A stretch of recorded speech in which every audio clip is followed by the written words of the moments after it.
Ustaz, mau izin nih, saya ada pertanyaan satu lagi nih. Oh, silakan, silakan. Kenapa sih kita harus bersedekah, Pak Ustaz? Wah, Dan ini apa manfaatnya buat kita, Pak Ustaz? cakep nih pertanyaannya, bagus nih.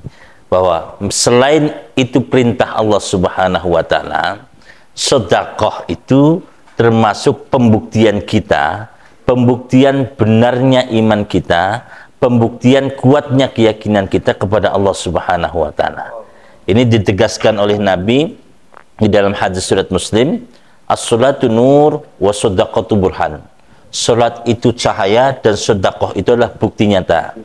Imam Nawawi rahimahullah itu menjelaskan dalam syarah Muslim, beliau berkata, ai dalilun ala sihhati imani sahibihat. Ini dalil yang menunjukkan sehatnya iman seseorang. Wasumiyat sedaqatan, itulah kenapa dinamakan sedekah. Li annaha dalilun ala sidqi imanihi wa burhanun ala quwwati yakinihi.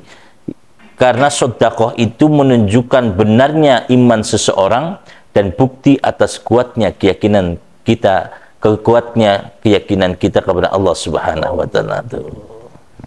Jadi teruslah berbuat baik meskipun itu melelahkan. Lelahnya insya Allah akan hilang, tapi pahalanya akan terus ada. Jadi begitu, Pak Ustaz. Iya, sama. Alhamdulillah, alhamdulillah. Kopi.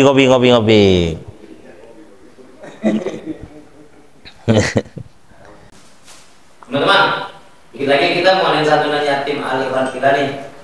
Nah, mari kita saling membagi, saling menyantuni kepada anak-anak yatim al-ikhwan kita nih. Nah, ente gimana teh menyantuni ke anak-anak yatim al-ikhwan kita nih? Ah, duit gua masih dikit, tar aja. Mau duit gua saya udah banyak, baru gua ngasih santunan. Gitu. Ustaz, gimana tuh? Kok jawabnya seperti itu? Menunggu duit banyak dulu? Itu seperti apa, Kak? Tolong dijawab, Kak. Jangan nunggu bahagia baru kita bersyukur. Karena orang bahagia itu belum tentu bisa bersyukur. Tapi bersyukurlah dulu, pasti kita akan bahagia. Itu janji Allah di surat 14 surat Ibrahim ayatnya 7. La in syakartum la azidannakum. Jika kamu bersyukur, aku akan tambah lagi nikmat-nikmat kepadamu. Jika kamu bersyukur, maka aku akan datangkan kebahagiaan-kebahagiaan yang lain. Maka ada nggak ada, sedekahlah semampu kita. Jadi jangan nunggu kaya, Pak Ustaz. Betul. Oh, salah kita teh. Jangan nunggu Semampunya. Alladzina yunfikuna fis-sarra wad-dharra. Salah satu yang dapat pahala di surga, orang yang paling bertakwa, ciri-cirinya sesuai surat 3 surah Al-Imran ayatnya 134, itu yang selalu menafkahkan hartanya baik dalam keadaan lapang maupun sempit. Oh, seperti itu. Iya. Itu teh. Ente Ah, jadi tahu tuh. Saya jadi tahu teh. Ya, karena kan tadi saya jawab itu kan saya baru ngerti Pak Ustaz. Sekarang mah insya Allah kalau udah ngerti sedikit ya lagi miskin gue saya usahain dah mau sedekah buat yatim piatu semampunya. Ya, semampunya. Berarti nggak dibataskan ya Pak Ustaz ya? Enggak. Fattaqullaha mastata'tum. Bertakwalah kepada Allah sesuai dengan kemampuan kita. Kita mampu 1000 ya 1000. 1000, 5000, 5000, 10000, 10000. Apalagi lebih gede lebih bagus, Mas. Lebih bagus. Ternyata, jadi kan jelas ya jawabannya seperti itu. Berarti kita nih berarti udah paham dah nih. jelas saya Terima paham. kasih Pak Ustaz atas jawabannya. Ini masalah keyakinan bahwa ada ungkapan the law of giving, hukum memberi, hukum bersedekah. Itu ada 3.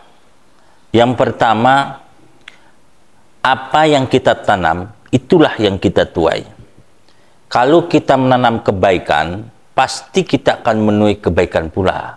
Itu kan janji Allah di dalam surat 17, surat Al-Isra ayat 7. Bahwa in asantum li anfusikum wa in asatum falaha.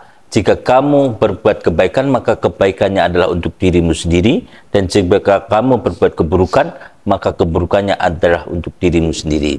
Yang kedua, prinsip yang kedua adalah kalau kita memberi, pasti kita mendapat.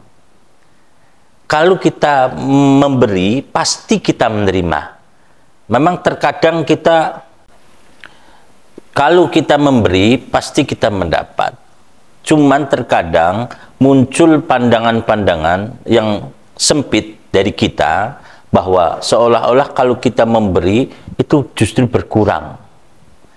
Kalau kita memberi justru akan hilang. Padahal janji Allah di dalam surat 16 surah An-Nahl ayat 96, ma'indakum yang fadu wa ma'indallahi bakin. Apa yang ada di sisimu itu pasti akan sirna, dan apa yang di sisi Allah itu kekal abadi selamanya ada. Itu ditegaskan oleh Nabi pula di dalam hadis riwayat Muslim, mana qasat shadaqatu min malin. Sedekahmu itu nggak akan mengurangi sedikit pun hartamu. Nah, terkadang ya, sekecil apapun uang kita akan cukup kalau untuk memenuhi kebutuhan hidup. Tapi sebesar apapun uang kita tidak akan pernah cukup kalau untuk memenuhi gaya hidup. Nah, itu tergantung gaya hidup. Maka gaya hidup itu harus sesuai kemampuan. Terkadang disitulah penyebabnya itu. Jadi yang terakhir, yang ketiga, kalau kita memberi, ya, apa? Yang ketiga, saya ulang ini.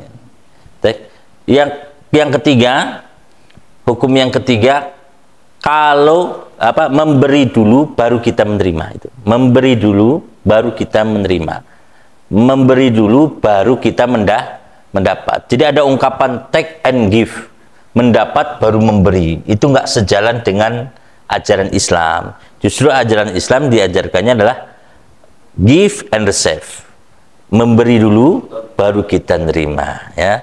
Artinya ada ditegaskan oleh Allah Subhanahu wa taala di dalam surat 2 surah Al-Baqarah ayatnya 261, masalul ladzina yunfikuna amwalahum fi sabilillahi kamasal habbah kamasalil habbatin ambatat sab'a sanabila fi kulli sumlatin mi'atu habbah. Jadi perumpamaan orang yang menafkahkan hartanya di jalan Allah seperti menanam satu biji. Tanam dulu, beri dulu, baru dari satu biji tumbuh 7 tangkai. Dari satu tangkai tumbuh 100 biji. Jadi tanam dulu, beri dulu, baru kita akan menerima hasilnya. Ya, itu salah satunya. Tuh. Oke.